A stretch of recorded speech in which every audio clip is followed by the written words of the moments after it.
Então, pessoal, bom dia, ótima sexta-feira a todos. Chegamos aí ao fim, né, de mais uma semana de aulas, né?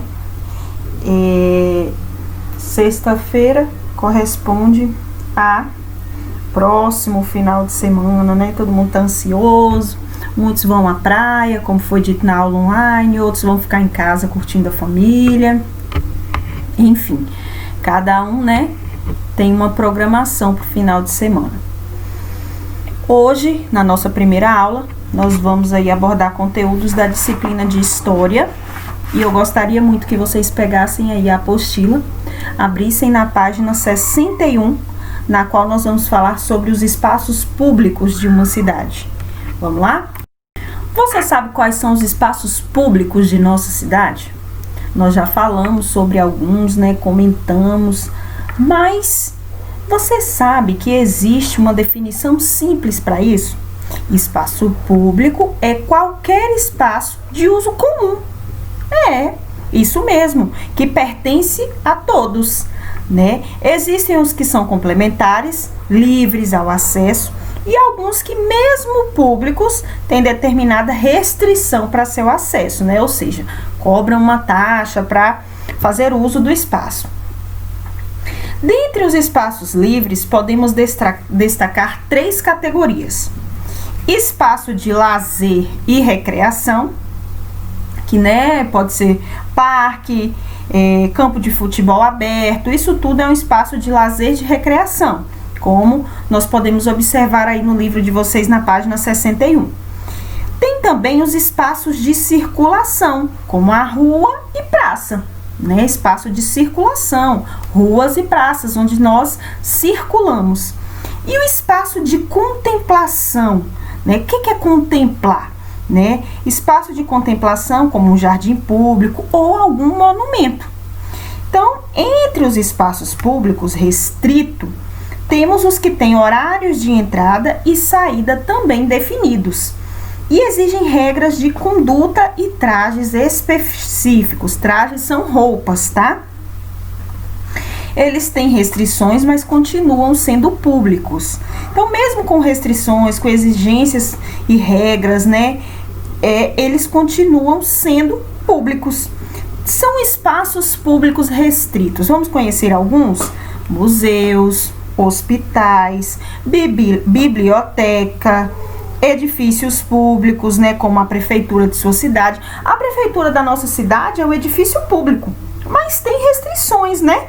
Para entrar, tem horário de entrada, horário de saída, né? Então, mesmo que seja um espaço público, tem restrições e regras para conduta, né? Entrada e saída. Então, os espaços públicos restritos, basicamente, são esses: museus, hospitais, bibliotecas, edifícios públicos, que é a prefeitura, né? E nós temos também o espaço privado e doméstico, que é o conteúdo que traz na página 62. O espaço privado e doméstico. Vamos entender um pouco mais sobre eles? Espaços privados são lugares que, diferentemente dos públicos, não são de todos. Então, o espaço público, todos têm direito ao acesso, sendo ele, né, como nós citamos aqui embaixo agora, mesmo tendo restrições, todo mundo tem acesso aos espaços públicos. Os privados não, né? Nem todo mundo tem acesso a locais, ou seja, espaços privados. As normas e permissões, né, de acesso são definidas por quem é o dono do lugar. Por exemplo, quando nós vamos a um restaurante, digamos assim, é um espaço privado, né? Nem todo mundo tem acesso, né, a um restaurante, digamos assim, um acesso público. Para você ir, tem regras daquele lugar, daquele estabelecimento. O que é consumido ali precisa ser pago, né? Então, tem muito isso. São exemplos de espaço privado. Casas. A sua casa, por exemplo. Todo mundo tem acesso à sua casa? Claro que não. A sua casa não é um espaço público, pois só quem tem acesso à sua casa são seus amigos, seus familiares, pessoas que fazem parte do seu convívio. Então, nossas casas são espaços privados, né? na qual não é aberto, claro, ao público. Estabelecimentos comerciais, como supermercado, né?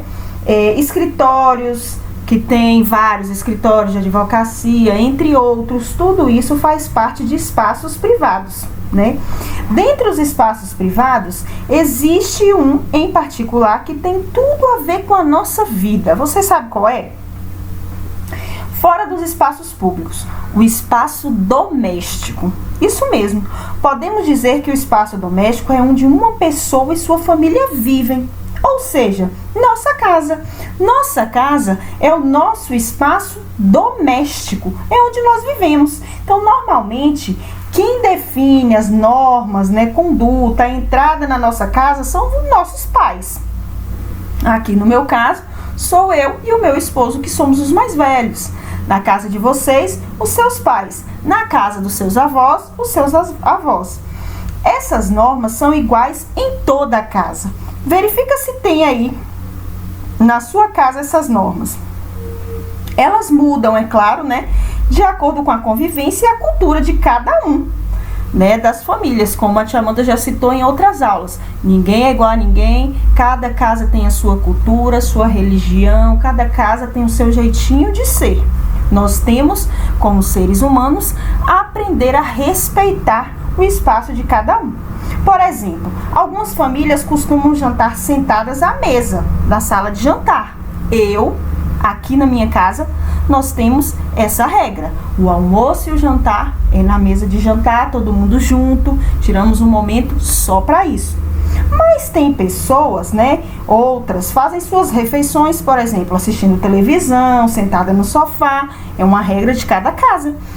Então, as normas, elas variam, né, nesses espaços domésticos, ou seja, na nossa casa, elas variam de casa em casa, né? Tem gente que tem horário para dormir em casa, outros não tem. Tem criança que tem horário para jogar videogame, outras não tem. E isso tudo faz parte das regras do nosso espaço doméstico, que é a nossa casa. Então, pessoal, esse conteúdo de hoje foi justamente para falar sobre esses espaços públicos de uma cidade e também para falar sobre os espaços privados e domésticos.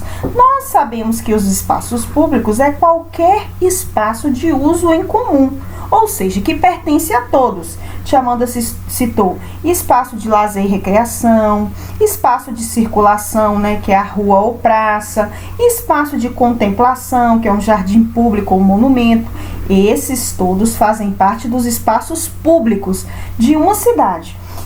Entre, né, esses espaços públicos, existe alguns que têm acesso restrito.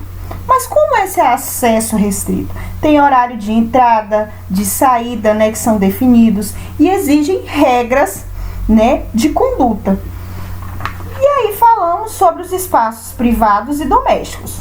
Os espaços privados já é ao contrário, são lugares que, diferentemente dos públicos, não são de todos, ou seja, nem todo mundo tem acesso, tá bom? Então esse foi o nosso conteúdo da aula de história de hoje, bem simples, né? Rapidinho, falamos sobre ele. Se você tem alguma dúvida, pode falar comigo. E agora nós vamos realizar a atividade para ficar tudo ok aí na disciplina de história, tá?